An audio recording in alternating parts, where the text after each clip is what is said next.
No one expected the Argonaut to come back. She'd vanished 53 years ago, deep in the uncharted reaches beyond the Veil Nebula, a region known for its dead calms, unstable space-time, and the kind of ghost stories that made even the bravest captains change course.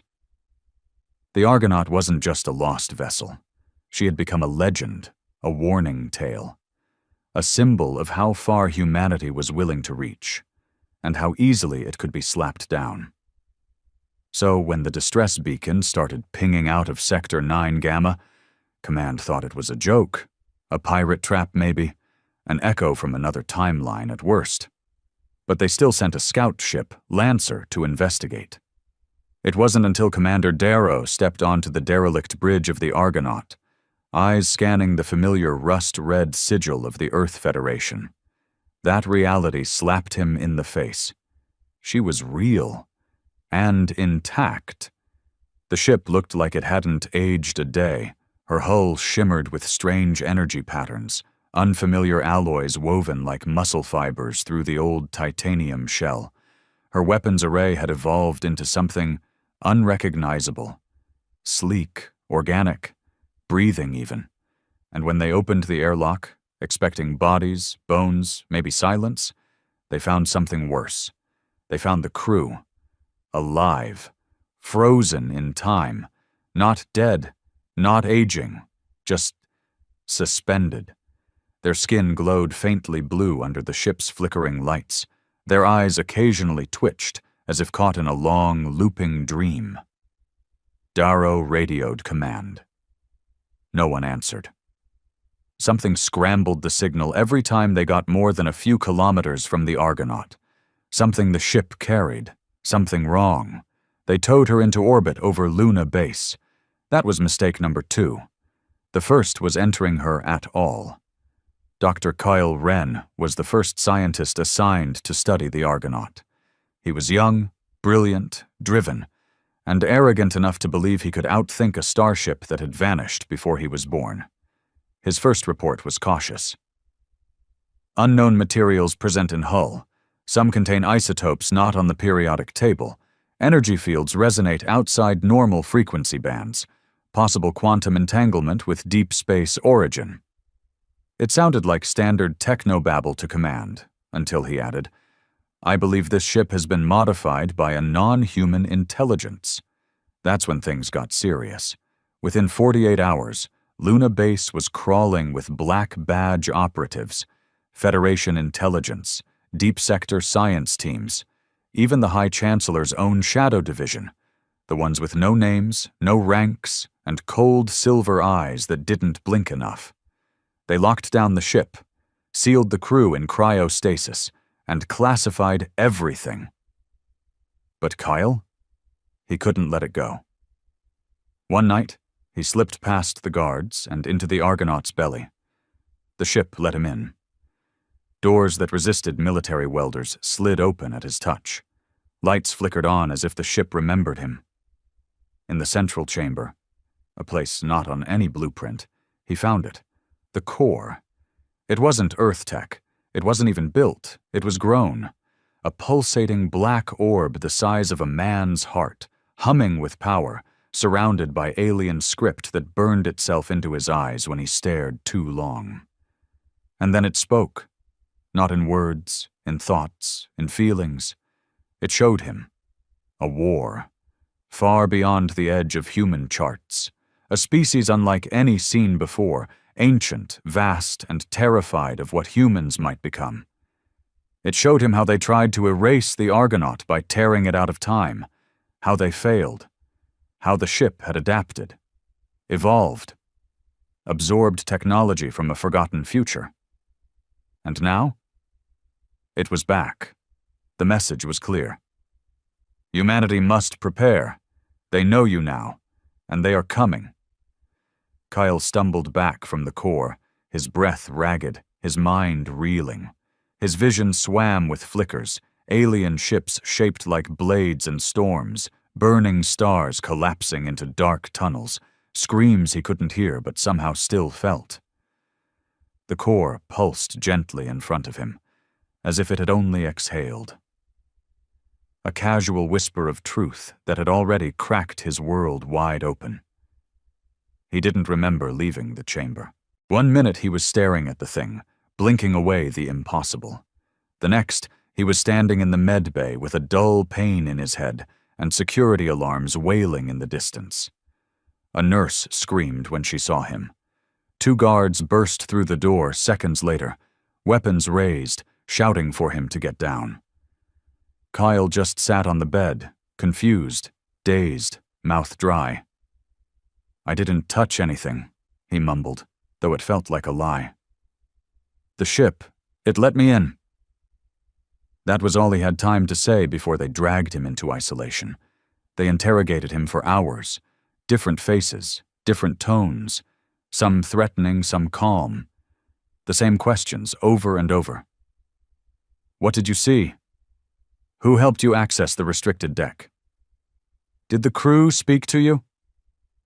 Kyle gave them nothing, not because he didn't want to, but because he couldn't explain any of it. What would he say? That a half-alive spaceship had shown him the future? That Earth had been marked for death by some alien god empire no one had even heard of? That the core had felt alive? They'd call him unstable. And maybe they wouldn't be wrong. When they finally left him alone, Kyle sat in silence, replaying the visions in his mind. The core hadn't just shown him a threat. It had shown him Earth's potential. Humanity wasn't prey, it was a problem, a dangerous variable. Something the ancient species feared because humans, chaotic, stubborn, creative humans, changed things. They broke rules, bent time, created tools and weapons that made the impossible possible. And the Argonaut? The ship had been proof of that. It had evolved. Meanwhile, outside the sterile walls of Kyle's cell, things were unraveling fast. The core was changing. Security cams on Deck Theta began glitching. Lights dimmed, doors sealed themselves at random. 2 engineers were reported missing during a routine diagnostic sweep. And strangest of all, one of the frozen crew members aboard the Argonaut opened his eyes for 6 full seconds before falling back into stasis. No one could explain it. Command tried to keep it quiet, but whispers spread through Luna Base like wildfire. Soldiers talked about hearing voices in the ship's corridors. Scientists reported bizarre gravitational shifts in certain rooms. Some swore they saw the walls breathe. And worse, some began dreaming of the same things Kyle had seen. The war, the invaders, the obliteration of planets. One man clawed out his own eyes in a hallway, sobbing that he didn't want to see the end again. The base slipped into lockdown. Kyle, still locked away, barely slept.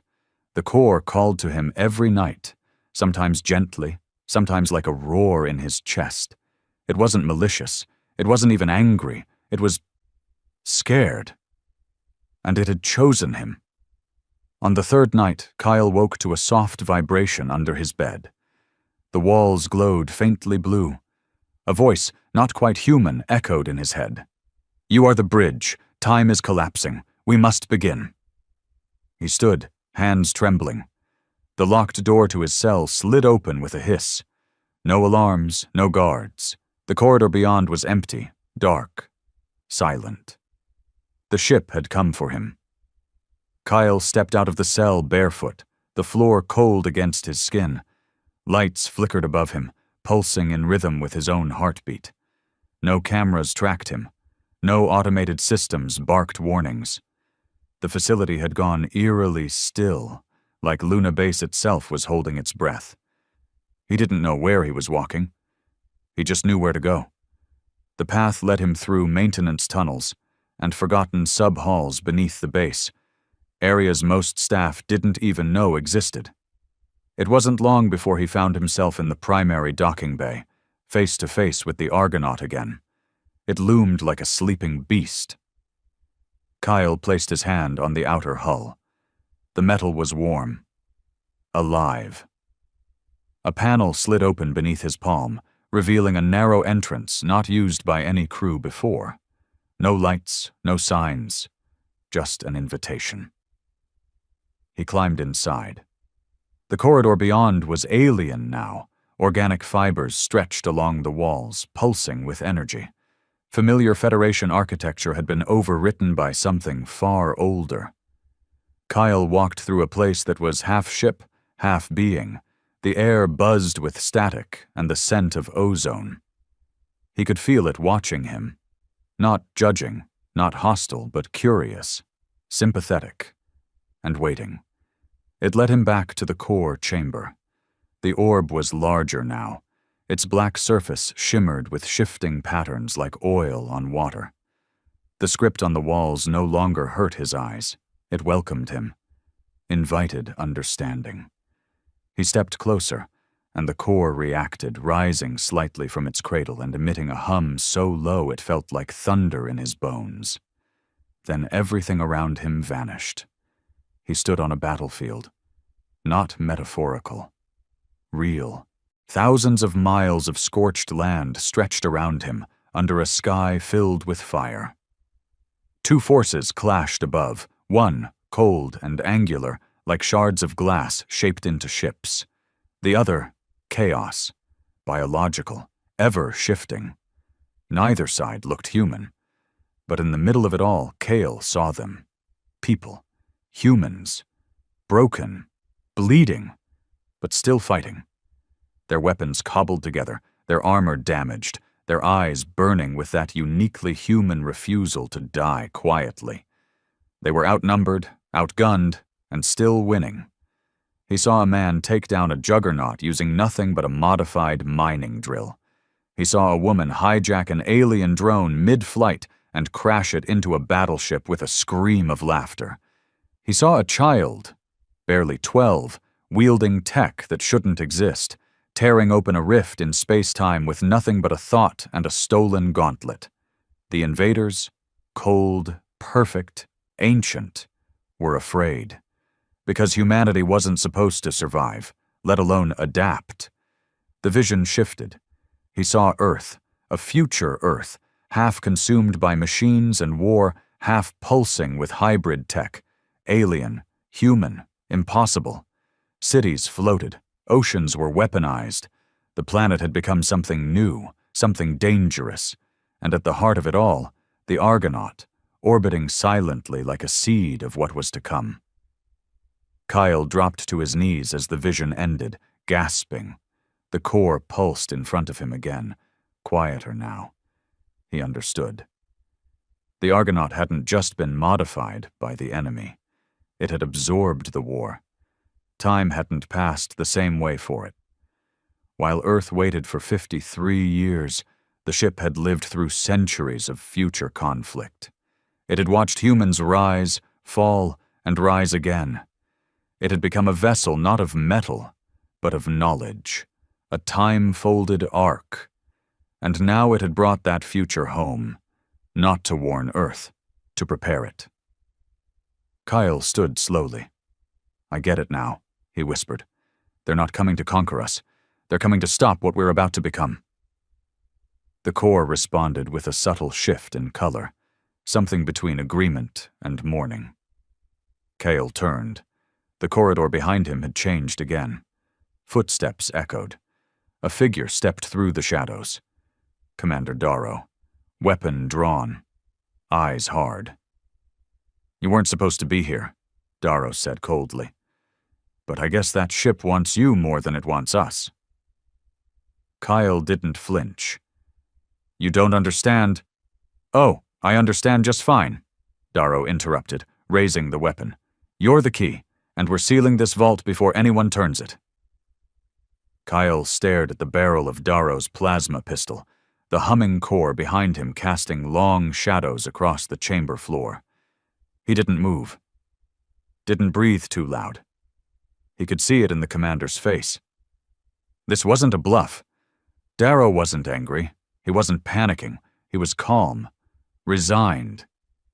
That made him more dangerous than any alien threat.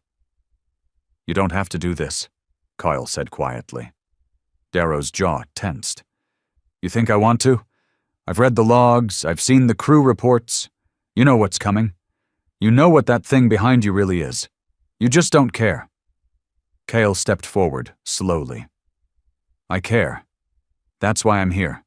That ship, it didn't just survive, it learned, it adapted to something beyond anything we've ever seen, and now it's trying to give us the same chance. Darrow didn't lower the weapon. Yeah.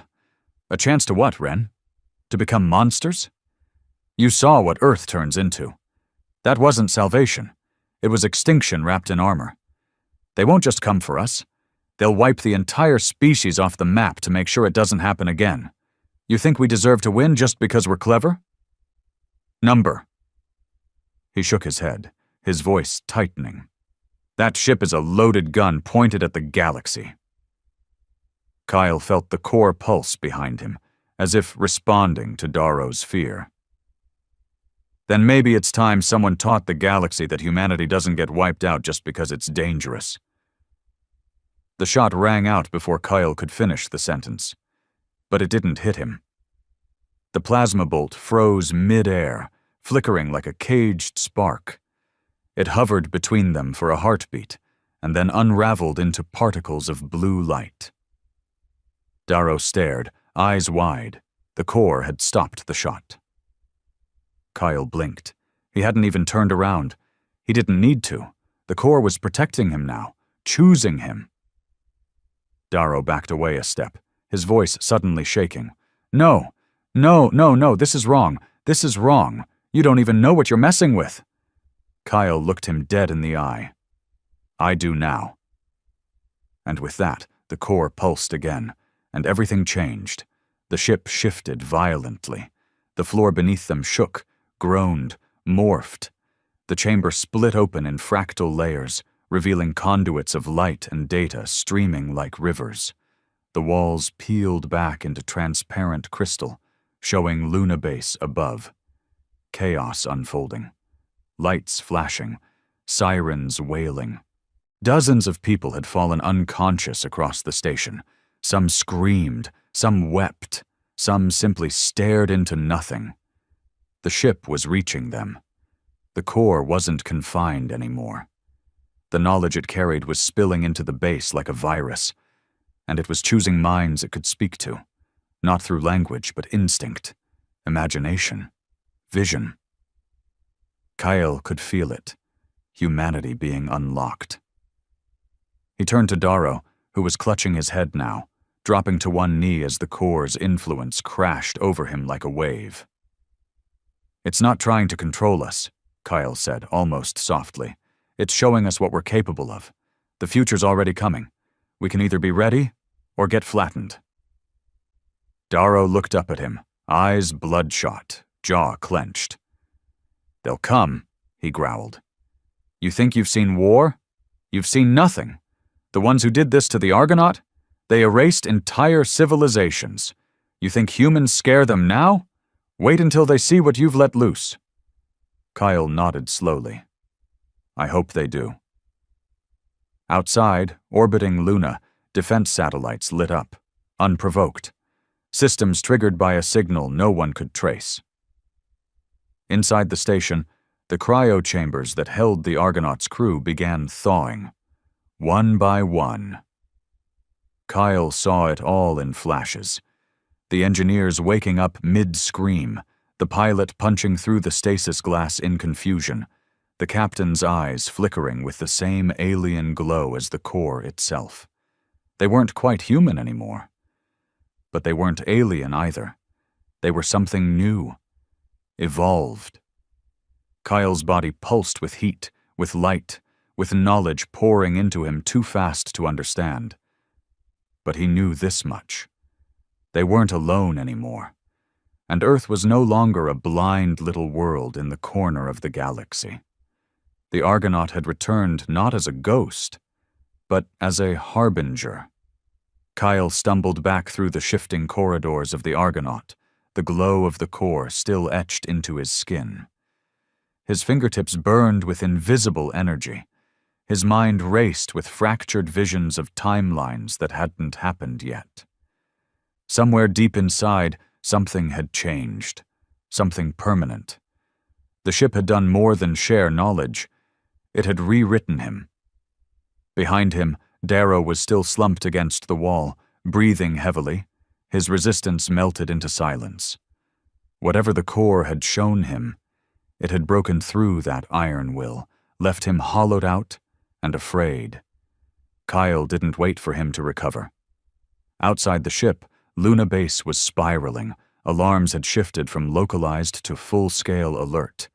Red strobes bathed every corridor. Security personnel raced toward the docking bay, while others collapsed mid-run, struck down by the same mental overload that had taken half the station. The base's AI core had gone dark, replaced by a low rhythmic hum, echoing from every speaker like a pulse, like a heartbeat. The Argonaut had synced with the station, and Earth Command had noticed. The first strike came an hour later. A classified orbital defense platform, codenamed Thornvale, launched a barrage of kinetic warheads directly toward Luna Base. No warning, no diplomacy, just silence. And then missiles. Someone high up had decided that whatever was happening at the moon base was a threat too dangerous to contain. Better to vaporize the problem than understand it. But the missiles never landed. They stopped mid-space. Kyle, watching through the observation deck of the ship, saw them held in place, frozen like insects trapped in amber. The glow from the core had reached far beyond the station now, latching onto anything mechanical, anything digital. It twisted physics, bent logic. The warheads floated, then reversed course, slowly, elegantly, before disassembling themselves atom by atom in a synchronized shimmer. The Federation had just fired its first shot, and the Argonaut had casually swatted it away. Down in the stasis wing, the thawed crew was fully awake now. But they weren't confused. They weren't shocked. They were waiting. Captain Rhine stepped forward, a tall, gaunt man with silver-streaked hair and eyes that glowed faintly in the dim light. His uniform was still Federation issue, but modified. Sleek, laced with alien tech and fibers that moved like living threads. "You must be Kyle Wren," he said calmly, voice resonating oddly in the air. Kyle nodded. "I saw parts of it. What happened to you? What you became?" Rhine smiled faintly. "We didn't become anything. We simply survived longer than expected, and the ship made sure we were ready for what was coming." "What is coming?" Kyle asked. "What are we facing?" Rhine's expression darkened. "They're called the Velari Ascendancy. You haven't heard of them because they don't leave survivors. When they learned humans had discovered subspace folding, when we bent time to skip across the galaxy, they panicked. We were chaos, unpredictable. We broke rules that kept their control intact for 10,000 years." Kyle swallowed hard. "And they tried to erase you." Rhine nodded. "They pulled the Argonaut into a war that hadn't reached us yet, gave us a front-row seat to humanity's future and its extinction. But the ship, she learned. She remembered. And she brought us back, not to survive, but to win. Back on Earth, the High Chancellor issued a blackout. No public communication, no media statements, no acknowledgement that Luna Base had gone silent. But within Federation High Command, panic reigned. 3 more ships had attempted to approach the Argonaut. All were rerouted mid-flight, not by any Earth technology, but by something far older, embedded now within the Argonaut's systems. An ancient defense mechanism awakened by fear. The ship had become sovereign, and Earth was no longer in charge of its own future. Kyle watched as Rhine and the remaining crew synchronized with the core again. Their minds linked effortlessly, movements coordinated without words. They were preparing for something. Charging systems Kale didn't recognize. Awakening protocols buried in alien code. He turned to Rhine. "What's the plan? You said the Velari are coming. When?" Ryan glanced at the void outside the viewplate. They're already here. Kyle's heart jumped. Rian tapped a control panel, bringing up a projection of the solar system. Beyond Pluto, just beyond the reach of Federation sensors, space rippled unnaturally, like fabric tearing. Dozens of points flared in and out, blinks of ships, weapons, worlds folded into weapons. The Valari weren't sending scouts. They were sending an extinction fleet, and they were days away. Ryan looked at Kyle. You're not just a witness now. You're a carrier. The core chose you. Your mind is the bridge between human evolution and survival. You don't have a choice anymore. Kyle stared out at the black void of stars. And for the first time, he didn't feel like a scientist anymore. He felt like a weapon. Kyle didn't sleep. Sleep had become a luxury of a time when the galaxy still made sense. He stood at the Argonaut's command deck, staring through the translucent walls at the growing fleet gathering behind Luna's orbit. Earth hadn't accepted the ship's return as a miracle. They'd seen it as a contamination, a threat to control. Now dozens of Federation warships were holding a tight formation, angled at the Argonaut like they were staring down a wild animal. And behind them, far beyond what any Earth sensor could detect, the real enemy was almost here. Ryan moved beside him, silent. They still think they can stop us, Cale said quietly. Ryan's mouth twitched, not quite a smile. They've been afraid of their own species since the first time someone lit fire and used it for more than warmth. They built the Federation to protect order, but all they ever really wanted was to contain us. Kyle exhaled, running a hand down his face. They're going to fire again. They won't get the chance, Ryan replied calmly. They're too slow. Down in the core chamber, the crew had finished integrating the final sequence. The Argonaut no longer looked like an Earth ship at all. Her walls had shifted, organic and smooth, like veins wrapped around a skeleton of light. The air itself felt different. Thicker. Buzzing. Kyle could feel it in his bones now. He wasn't just connected, he was changing. The core had rewritten parts of his neural map. He could sense electromagnetic fields. He could predict movement. He could hear thoughts if they were close enough. And somewhere beneath it all, a new instinct had taken root. The ability to bend tech, to make machines respond like animals to a voice. And he wasn't the only one. Across the base, more scientists, those who had been exposed to the core's pulse, were reporting similar symptoms. Not full integration like Coil, but enough to blur the line between human and something new. The Argonaut had seeded them. It was creating an army, quietly, patiently. At 0600, Earth Command gave the order. It wasn't broadcast, but the Argonaut heard it anyway. A full-scale tactical wipe, 55 kinetic warheads, aimed not just at the ship, but at Luna Base itself. A containment event, dressed up in protocol. Kyle saw it unfold before anyone else even launched. His body stiffened. His eyes rolled back. The core whispered, not in fear, but in focus. You must choose, Cale Wren. He didn't hesitate. The warheads launched. Within seconds, the core pulsed once, just once, and reality bent, time slowed. The weapons drifted through space like falling leaves. Then, without impact, without sound, they disintegrated. Not exploded, not intercepted. They were unmade. Dust, memory, nothing. The Federation ships lit up with alerts, systems shorted, pilots screamed into dead comms, weapons refused to lock, engines lost power. Gravity twisted sideways for 3 full seconds, long enough for every soldier watching to feel something wrong in their bones. Then, silence. And the Argonaut sent a signal, not in words, not in code, but in a vision broadcast into the minds of every leader across Earth and its colonies.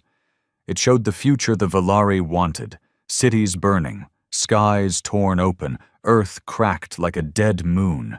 It showed them humans begging for mercy that would never come. Then it showed something worse. Victory. Human victory. Not clean, not righteous.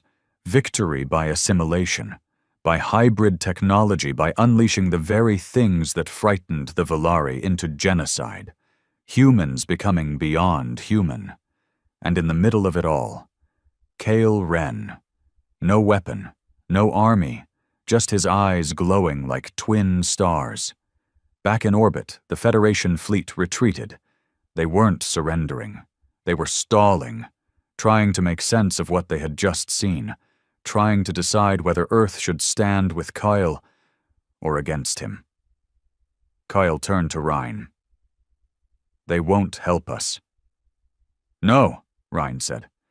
"But they'll try to steal what we are becoming. They'll try to use it, twist it, until they break it." Kyle stared at the stars beyond. The Valari fleet had entered the solar system. Hundreds of ships folding into real space just beyond Saturn, the final wave. He could feel their presence already. Cold, precise, ancient, unimpressed by Earth, unimpressed by humans. They were coming to erase a problem before it spread, and Kyle was the one thing standing in their way. But he was no longer alone. The Argonaut was alive, the crew was awake, and the core was ready. They came without sound. The Valari fleet unfolded into Saturn's orbit like black wings stretching across the void. Their ships were not built, they were grown. Towering biomechanical constructs with no visible engines, no heat signatures, no transmissions. They drifted like corpses and struck like predators. One moment the system was quiet. The next, Neptune was gone, shattered into floating shards of ice and debris. Not a warning shot, a message. The Federation scrambled what ships it could, but they were scattered, uncoordinated, and outdated. Their finest vessels were designed for orbital suppression and colonial policing, not apocalyptic warfare. Kyle stood on the Argonaut's bridge, watching it all through the ship's mind. He didn't need sensors anymore. He felt the Valari as if they were a storm pressing against his skull. Cold, clinical, ancient in a way that defied time. They were not here to conquer. They were here to cleanse.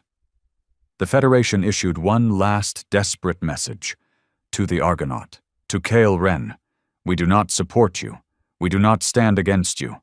Do what must be done, but do not bring this war to Earth. It was a coward's cry. Kale didn't answer.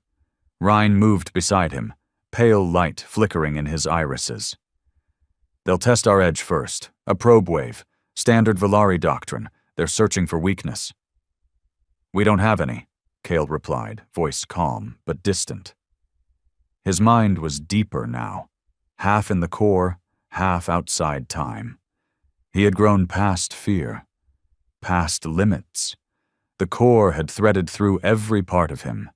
His blood hummed with dark light particles. His thoughts bent probability like gravity. He was no longer just Kale Ren. He was what came next. And the Valari knew it.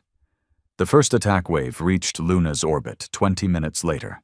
7 ships, each the size of a small city, covered in dark plating that absorbed all scans.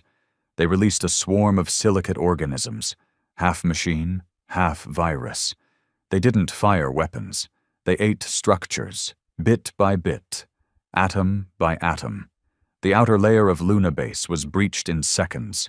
Federation defenses collapsed almost instantly, but the Argonaut was ready. Kyle raised his hand. Not to a control panel. Not to speak.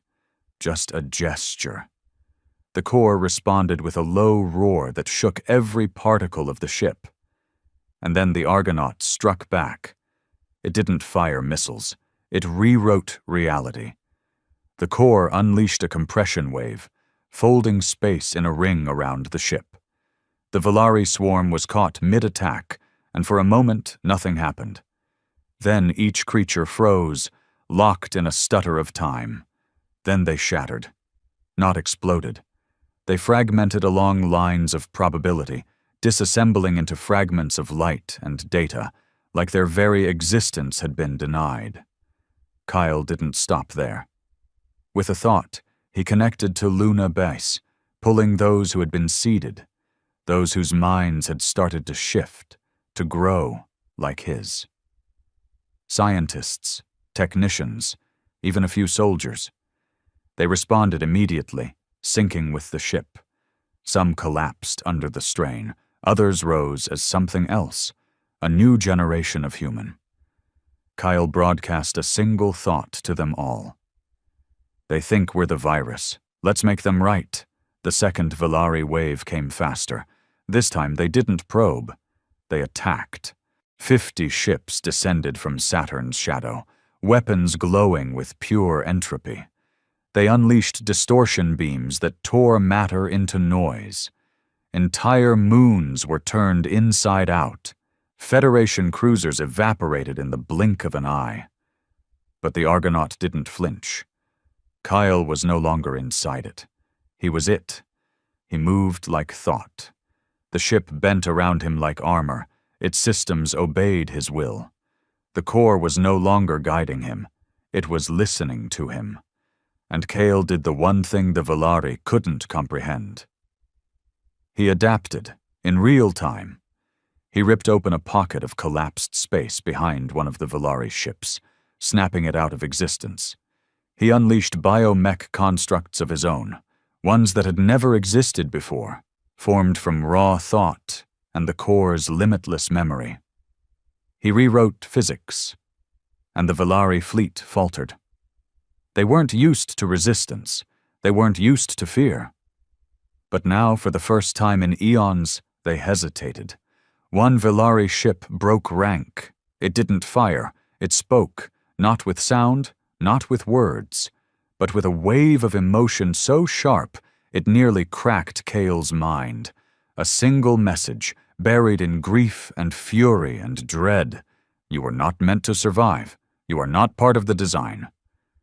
Kyle responded with something cold, final. Then maybe the design was flawed, and he tore it apart with a blink. The war had begun, but for the first time in 100,000 years, the Valari weren't just fighting chaos, they were fighting humanity. And this time, humanity had learned how to fight like them. The Valari didn't retreat. They couldn't. Their entire existence was built on perfection, on control, on the erasure of anything that defied their ancient blueprint for the galaxy. Humanity wasn't just a threat. It was an insult, a glitch that had to be corrected. But Kale was no glitch. He was the answer. The Argonaut spun through the battlefield, a living spear of light and shadow. Its hull shimmered with adaptive energy, deflecting entropy beams and unraveling Valari constructs with surgical precision. The core pulsed at its heart, no longer just a power source but a mind, a collective will woven from Coil, the crew, and the countless futures the ship had witnessed. The solar system burned. Saturn's rings were shattered into glittering clouds of debris. Titan's surface boiled under stray distortion waves. Earth's skies glowed faintly red as atmospheric shields strained against the fallout of a war humanity wasn't ready to comprehend. The Federation fleet, what little remained, hung back, watching in stunned silence. They'd been reduced to spectators in their own survival. Kyle didn't care. His awareness stretched across the battlefield, a web of instinct and calculation. He saw every Valari ship, every maneuver, every flicker of their cold, ordered minds. They were fast, they were precise, but they were predictable. And humans? Humans were anything but. With a thought, Kyle unleashed a cascade of hybrid constructs, creatures born from the core's memory and his own imagination. They weren't drones or weapons. They were ideas made flesh, swarms of fractal beasts that rewrote their own code mid-flight, adapting faster than the Valari could counter. They tore through the enemy fleet like a plague, burrowing into biomechanical hulls and turning them to ash from within. The Valari responded with raw power. A flagship, larger than Luna itself, unfolded its core weapon, a singularity lance, a beam of collapsed space-time that could erase entire planets. It aimed directly at the Argonaut. Kale felt it coming before it fired. Time slowed. The core whispered, not in words, but in a flood of possibilities. He could dodge, he could counter, he could redirect the energy, or he could end this. Kyle chose. He didn't move the Argonaut. He moved himself. His body dissolved into light, into data, into the raw essence of the core's power. He became the ship, the battlefield, the war itself. His consciousness stretched across the solar system, a burning thread of defiance. The singularity lance fired, and Kale caught it, not with technology, not with force, with will. He held the beam in place, its black heart screaming against his grip. The Valari flagship shuddered, its systems overloading as it tried to push through. Kale felt their confusion, their panic, their ancient arrogance cracking like glass. "You wanted to erase us," he said, his voice echoing through every Valari mind, every human soul, every fragment of the battlefield. "But we're not your mistake. We're your future." With a final pulse, he turned the lance back on its source. The flagship didn't explode. It ceased. A silent implosion swallowed it whole, leaving nothing but a ripple in space and a stunned Valari fleet. The tide turned. The Argonaut's crew, now fully integrated, their bodies laced with alien tech and human grit, took the fight to the enemy. Ryan led a boarding assault on a Valari dreadnought, tearing through its defenses with weapons that shifted form mid-strike. The seated scientists on Luna Base unleashed makeshift arrays, bending gravity and time to trap Valari ships in loops they couldn't escape. And Earth watched. The Federation's leaders, hidden in bunkers, saw the impossible. A single ship, a handful of humans, and a man who was no longer entirely human holding back an Armageddon. But victory wasn't clean. The Argonaut was wounded. Its hull bled energy, its systems fraying under the strain of a war it was never meant to fight alone. The crew was faltering, some burned out from the core's integration, their minds unable to handle the weight of centuries poured into seconds. And Kyle was fading. He could feel it. The core had given him everything, power, knowledge, purpose, but it was burning through him. His humanity was a flickering flame, consumed by the godlike force he'd become. He had one last choice. With the Valari fleet in disarray, Kale turned his focus inward, to the core, to the ship, to the future it carried. "Ryan," he said, his voice a whisper across the ship's network. "You know what comes next." Ryan, bloodied and half-broken, nodded from the dreadnought's ruins. "We'll carry it. We'll teach them." Kyle smiled, though no one could see it. He reached into the core one final time, and he gave it everything. His memories, his fears, his hope, his humanity. The core drank it all, transforming it into a signal, a beacon that would carry the Argonaut's truth to every corner of the galaxy. A message for humanity, not just to survive, but to evolve, to become something the Valari could never predict. The Argonaut flared brighter than a star. The remaining Valari ships froze, then fled, folding into the void as their resolve shattered. And Kale Ren was gone. When the light faded, the Argonaut hung silent in Luna's orbit. The war was over. The Valari were gone.